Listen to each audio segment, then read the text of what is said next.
이제 우리가 사무엘상 설교를 마치고 오늘부터는 이 신약의 야고보서를 통해서 하나님께서 우리에게 주시는 말씀을 나누고자 합니다.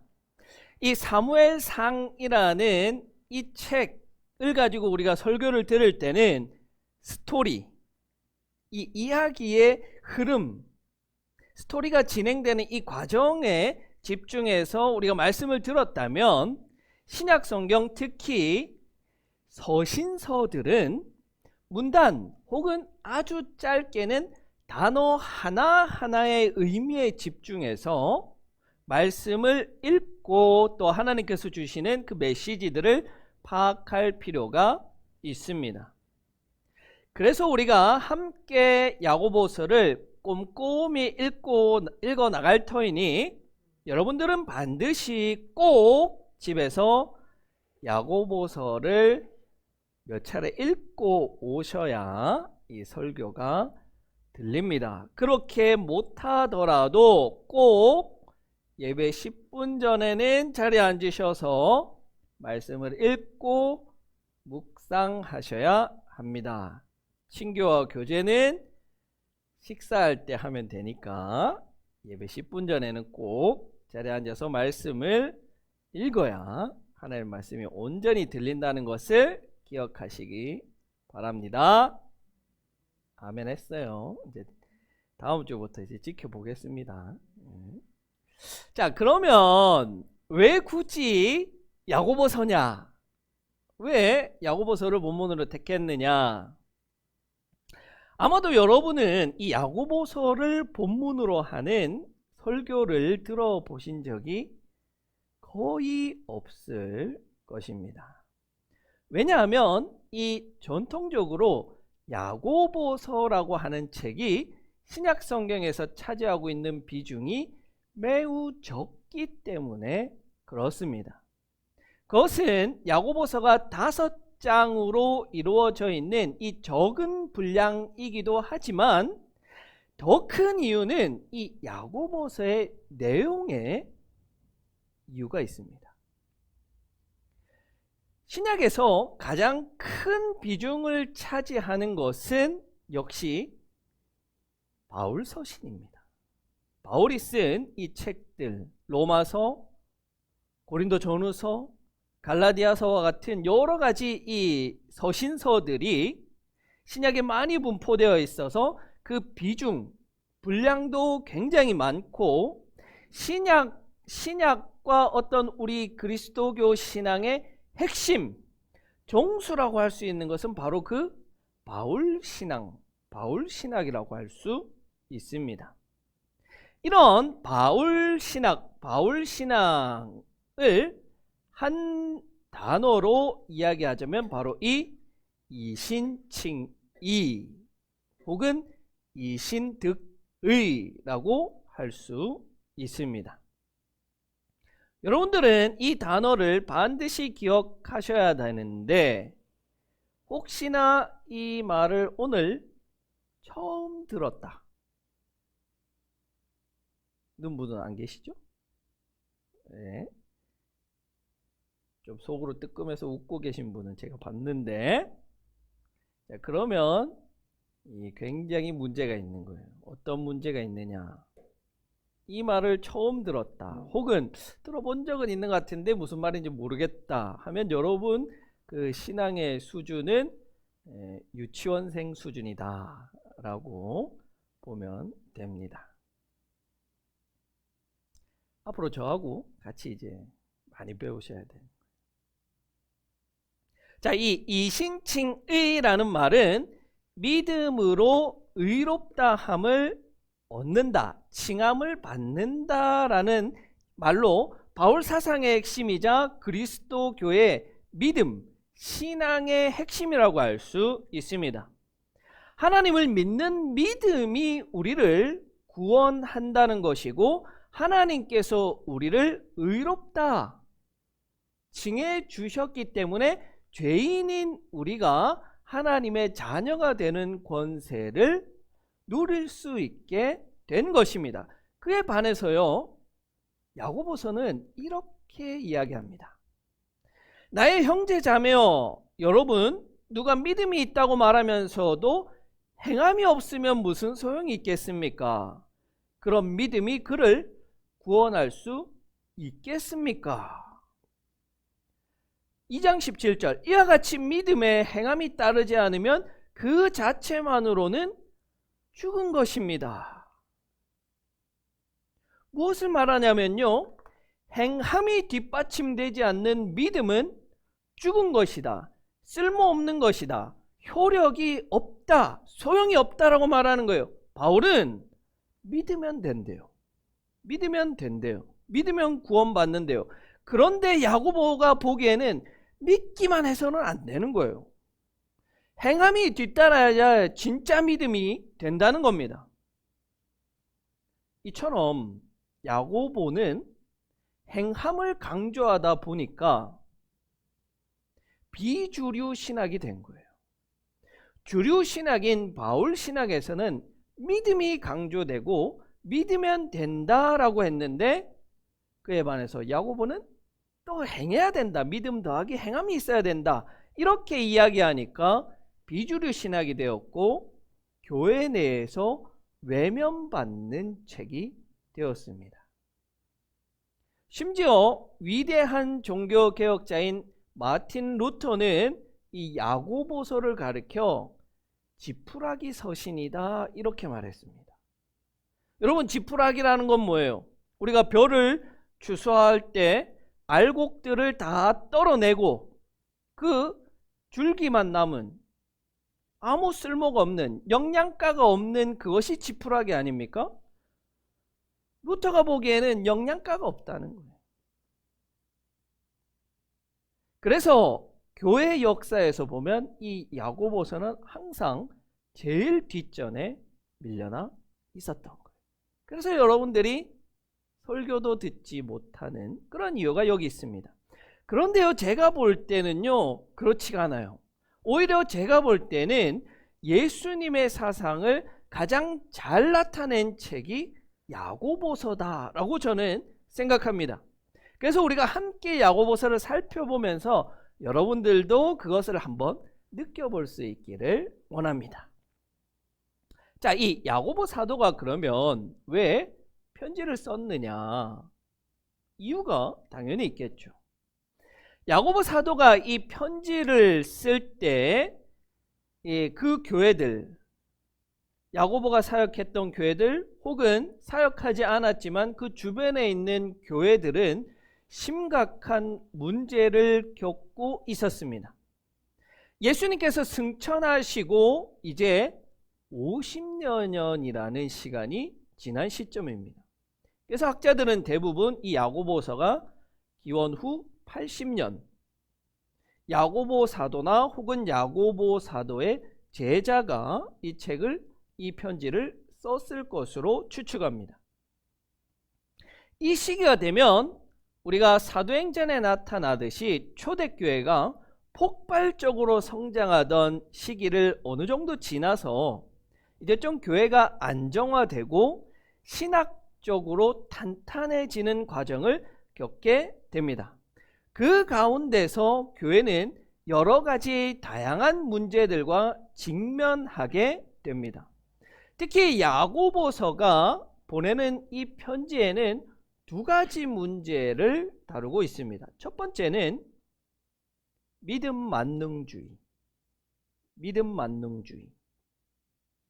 믿음 만능주의라고 하는 것은 믿기만 하면 된다는 생각인 거예요. 우리가 고린도 전서와 후서를 살펴보면서 고린도 교회에도 이런 문제가 있었다는 것을 알고 있습니다. 생각나시죠? 안 나셔도 끄덕끄덕 하세요. 생각나는 것처럼. 생각이 안 나시는 분은 우리 고린도 전서 후서로 설교와 성경 공부한 것들을 한번 찾아보시기 바라고요. 왜 이런 일이 일어났냐면 믿음을 너무 강조하다 보니까 믿음이 마치 우상이 돼버린 거예요. 믿으면 무엇이든지 할 수 있다. 믿으면 막 병도 다 낫게 할 수 있고, 믿으면 안 되는 일이 없다. 믿는다고 말만 하면 된다. 그러다 보니 말만 믿는다고 하면서 그 행동을 보니까 전혀 믿지 않는 사람처럼 보였던 그런 사람들이 있었던 거예요. 문제죠. 이것을 보고 야고보 사도는 예수님이 그렇게 가르치시지 않으셨다. 예수님이 뭐라고 하셨느냐? 나더러 주여 주여 하는 자마다 다 천국에 들어갈 것이 아니라 아버지의 뜻대로 행하는 자라야 할 것이다. 그래서 그것을 바로 잡고자 이 편지를 썼습니다. 두 번째로 맞이한 문제는 뭐냐면 교회와 신앙의 세속화입니다. 교회와 신앙의 세속화. 처음 예수님께서 복음을 전해 주셨을 때 그 복음은 굉장히 순수함 그 자체이고 어떠한 때도 묻지 않았고 그것을 믿었던 교회와 사람들의 신앙도 순수했습니다. 점차 시간이 흐르면서 다양한 세상의 이치와 논리, 세상의 여러 가지 사건들과 만나면서 이 순수했던 복음이, 순수했던 신앙이 점차 변질되어져 갔습니다. 야고보 사도가 사역했던 그 교회와 주변 교회들 역시 이런 세속화의 문제를 겪게 되었는데요. 야고보서에 이런 내용들이 나옵니다. 모두 평등하던 교회에 돈이 많고 적음으로 차별하는 일이 생겨난 거예요. 믿음이 강한 자와 믿음이 연약한 자 사이에 서로를 존중해 주던 이것이 없어져 버리고 차별하고 서로 헐뜯고 경쟁하는 일이 일어나는 거예요. 갈등이 일어나는 거예요. 또 믿는 것 때문에 핍박과 박해가 일어나니까 사람들이 이제 적당히 그 핍박과 박해를 피해서 세상과 타협하기 시작한 거예요. 이처럼 당시의 교회들은 오늘날 교회가 마주하고 있는 이 세속화 문제 못지않게 이 교회들도 여러 가지 문제를 겪고 있었다는 거예요. 이에 대해서 야고보 사도는요 이렇게 이야기하고 있어요. 하나님 아버지께서 보시기에 깨끗하고 흠이 없는 경건은 고난을 겪고 있는 고아들과 과부들을 돌아보아주며 자기를 지켜서 세속에 물들지 않게 하는 것입니다. 세속화된 교회에게 이런 경고의 메시지를 주고 있습니다. 여러분, 이 신앙의 세속화라는 것은요, 우리가 다른 말로 표현하면요, 좀 쉬운 말로 표현하면 신앙이 종교 활동이 되는 것, 그것이 세속화입니다.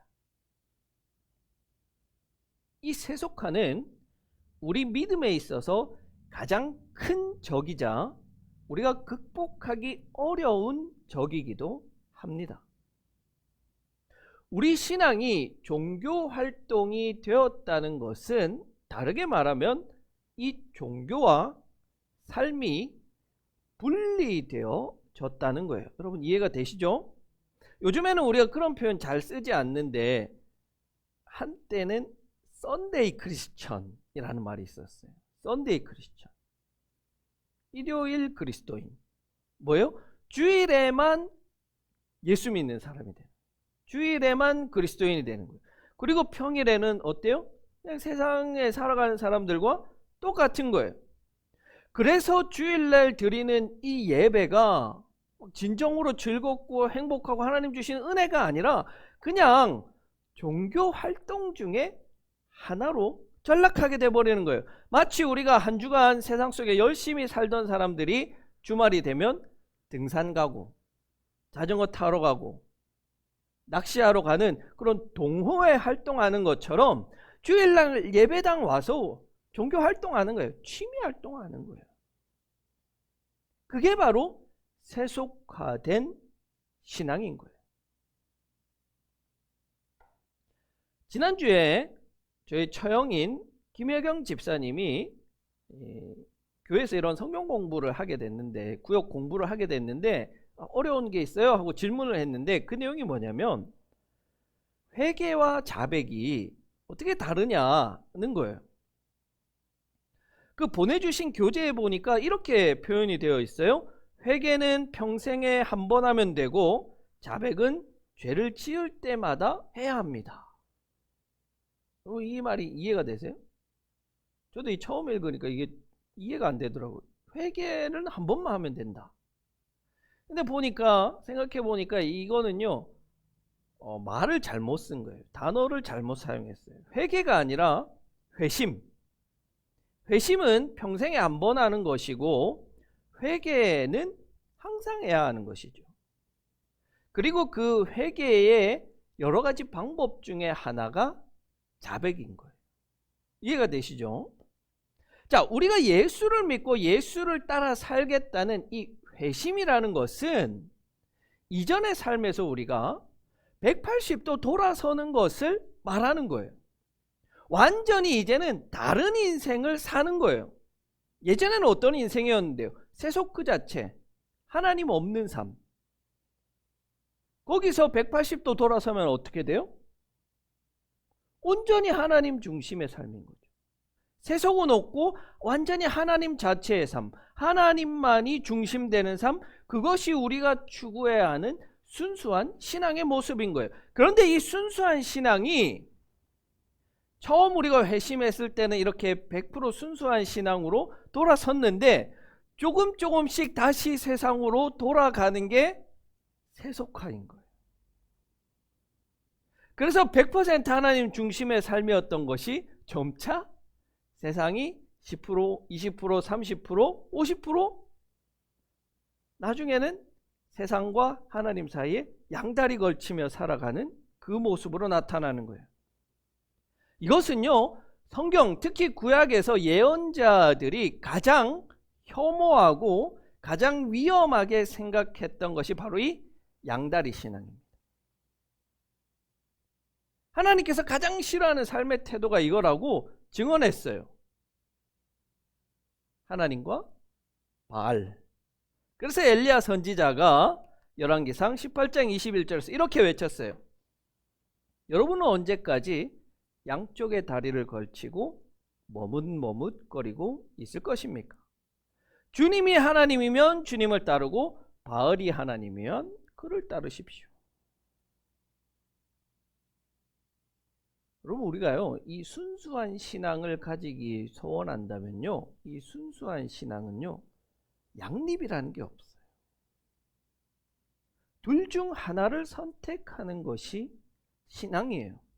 하나님이냐 세상이냐, 이 두 가지를 다 가지려는 태도가 신앙의 세속화입니다. 이것은 세상에 속하여서 삶을 살지 말라는 말이 아니에요. 이것은 무엇을 추구하느냐, 그 사람의 삶의 목적이 무엇이냐, 그 사람의 중심에 무엇이 있느냐의 문제인 거예요. 오늘 편지를 쓴 이 야고보 사도가 쓴 이 편지의 서두입니다. 서문. 이 서두는 이 당시 헬라인들이 편지를 쓸 때 흔히 사용했던 양식 그대로 가지고 왔어요. 그 양식은 뭐냐면 이 서문에는 세 가지가 나타납니다. 발신자가 누구냐, 편지를 받는 수신인이 누구냐, 그리고 마지막 세 번째 인사말이 나옵니다. 자, 보십시오. 발신인은 하나님과 주 예수 그리스도의 종인 야고보는 편지를 보내는 사람인 거예요. 세계에 흩어져 사는 12지파는 누구예요? 편지를 받는 수신인이고, 인사의 전형적인 헬라 양식 문안을 드립니다. 인사인 거예요. 자, 이 서두만 우리가 오늘 함께 볼 텐데요. 저는 야고보서를 준비하면서, 설교를 준비하면서 1장 1절을 읽고 얼마나 큰 감동을 받았는지 몰라요. 이상하죠, 그렇죠? 이건 인사말인데 이거 가지고 무슨 감동을. 제가 이 1장 1절을 읽으면서 느낀 건 뭐냐면, 야고보 사도가 얼마나 그 중심이 하나님을 향해 있고, 얼마나 하나님을 목적으로 삼고, 얼마나 하나님만 생각하는지 그 정신세계 전체가 하나님으로 가득 차 있다라는 것이 느껴져 있기 때문에 그래요. 발신일을 한번 봅시다. 편지를 쓰는 자신을 이렇게 소개하고 있는 거예요. 이렇게 하나님과 주 예수 그리스도의 종인 야고보가, 이거에 딱 감동이 되는 거예요. 여러분, 이 단어는, 이 문장은 뭐냐면 야고보 사도가 자신을 어떤 사람으로 생각하고 있는지가 나타나는 거예요. 자신을 어떤 사람이라고 세상 사람들 혹은 교인들에게 소개하고 있는 내용인 거예요. 그 자의식을 볼 수 있는데 그 자의식이 온전히 하나님께 사로잡힌 사람인 거예요. 우리가 교회에 오면, 새신자들이 교회에 오면 우리 교회에서 2주 동안, 아니죠, 4주 동안 새가족 교육을 받습니다. 2주차가 되면 우리 교회의 여러 가지 이런 상황이나 저를 새로 오신 분들에게 소개해 드립니다. 저를 소개할 때 제가 지금까지 이렇게 소개했어요. 저는 김천고등학교를 나왔고 서울에 있는 장신대를 다녔고 서울에서 오랫동안 사역하다가 지금은 여기서 사역하고 있습니다. 오늘 야고보 사도가 소개하는 자신의 이 소개와 제가 소개했던 이 소개 사이에 차이점을 여러분 아시겠어요? 제 소개에는요, 하나님이 없어요. 제가 겉으로 보기에 어떤 사람인지, 세상 사람들이 자신을 소개하는 것과 목사인 제가 저를 설명하는 것과 하등 다를 바가 하나도 없는 거예요. 내가 얼마나 좋은 스펙을 가지고 있는지, 내 학력이 얼마나 뛰어난지, 얼마나 좋은 학교에서 내가 공부했는지만 보여주고 싶은 거예요. 그러면서 이 야고보 사도의 이 첫 문장, 그것을 딱 보면서 제가 너무 부끄러운 거예요. 야, 나는 목사라고 하면서 실제로 내가 하나님 중심, 복음 중심, 하나님만 바라면서 살아가는 자가 아니었구나. 나의 신앙이야말로 철저하게 내가 세속화된 것이 아닌가. 부끄러운 거예요. 부끄러운 거예요. 제가 설교했으면서 너무 부끄러웠어요. 그래서 제가 앞으로는 이렇게 소개하려고요. 하나님으로부터 부르심을 받았고 하나님으로부터 북삼에 보내심을 받아 사역하는 한라산 목사입니다. 그래서 여러분들도 혹시 이런 말을 들어보셨다면 부끄러워해야 돼요. 너는 교회 다닌다면서 왜 그래? 너 교회 다니는 거 맞아? 아, 너 교회 다니는 사람이었어? 그 말은 뭐예요? 그 사람의 행동이, 그 사람의 말이 전혀 그리스도인 같지 않다는 말이잖아요. 그 중심에 하나님이 보이지 않았다는 말인 거예요. 그렇다면 그 믿음이 그 사람을 구원할 만한 믿음을 가지고 있는 사람이라고 말할 수 있겠습니까? 어떻게 그 믿음이 진짜다라고 이야기할 수 있어요? 야고보 사도는요, 극단적이지만 그 믿음은 가짜다라고 이야기해요. 그 믿음은 죽었다라고 이야기해요. 아무 효력이 없다라고 말씀하는 거예요. 여러분은 자신 있게 말씀하실 수 있어요? 내 믿음은 진짜라고. 주일날만 되면은 교회만 오면 선한 사람인 척, 신앙생활 오래 한 사람인 척 하지만 실제로 세상 앞에서 여러분들이 나는 하나님 중심의 사람이야, 나는 하나님만 중심으로 삼고 목적으로 살아가는 사람이야, 그것을 충분히 세상 앞에 보여주고 살아가고 계십니까? 겉으로 드러나는 것이 그런 경건한 척 하는 것이 중요한 게 아니잖아요. 중요한 것은 내 마음이, 내 생각이, 내 중심이 온전히 하나님 중심, 온전히 하나님으로부터 모든 생각과 행동이 출발해야 하는 거예요. 말을 한마디 하더라도 마치 하나님께서 하시는 거죠. 행동을 하나 하더라도 마치 예수님을 보는 것처럼, 그렇게 우리의 삶의 초점, 모든 것이 하나님 중심, 복음 중심, 말씀 중심이 되어야 한다는 말이에요. 여러분, 이제는요, 악한 것들이 우리의 신앙을 빼앗기 위해서 우리를 핍박하고 저주하고 그렇지 않습니다. 교회 가지 못하게 하고 예수 믿는다고 돌맞는 일 이제는 없어요. 대신에 악한 것들은 교회만 가게 하는 거예요. 그리고 안심하게 합니다. 나 교회 갔어. 예배 드렸어. 그리고 우리의 주중에서의 삶은 적당히 세상과 타협시키는 거예요. 그것이 우리의 신앙의 가장 큰 타락이기 때문에 그래요. 주중에는 적당히 세상적 가치관을 쫓으며 살다가 주일에는 적당히 예배드리고 눈물도 좀 흘리고 기뻐하고, 거기서 끝입니다. 그 주일의 예배가 주중에서의 삶에 영향을 끼치지 못하게 하게 하는 거예요. 그게 악한 것들이 가장 기뻐하는 모습입니다. 그래서 야고보 사도는요, 그렇게 행동을 강조했던 거예요. 행동 그 자체에 구원이 있고 행동 그 자체가 중요한 것이 아니라 그 중심이 온전히 하나님을 향해 있는 사람은 행동도 그렇게 나타나게 된다는 것, 그것을 보여주고 싶어서 그런 표현을 했던 거예요. 그래서 그는요, 심지어 이렇게까지 자신을 표현해요. 자신은 하나님의 종이라고. 우리는요, 이런 표현을 들으면 사실 감동이 없어요. 왜? 요즘 시대에는 종을 찾아볼 수가 없기 때문에, 노예를. 그래서 어떤 것인지 우리가 크게 이 감동이 되는 것이 없는 거예요.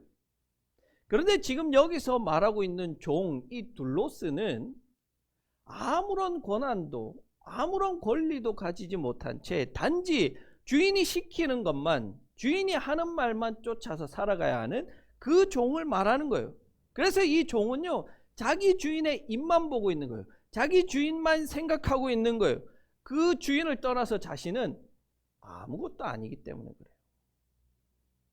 그 주인을 떠나서는 자신이 아무것도 먹고 살 수 없기 때문에 그래요. 주인의 입에서 나오는 말씀이 전부인 종, 둘로스. 예수 그리스도께서 십자가에 죽으신 죽음으로 얻게 된 이 자유, 이것을 나를 위해서 방종으로 쓰지 말고 자발적으로 순수하게 헌신하는 마음으로 하나님의 종이 되어서 하나님의 일을 하고 하나님의 마음을 가지고 하나님을 바라는 순수한 신앙으로 우리 한번 다시 되돌아갑시다.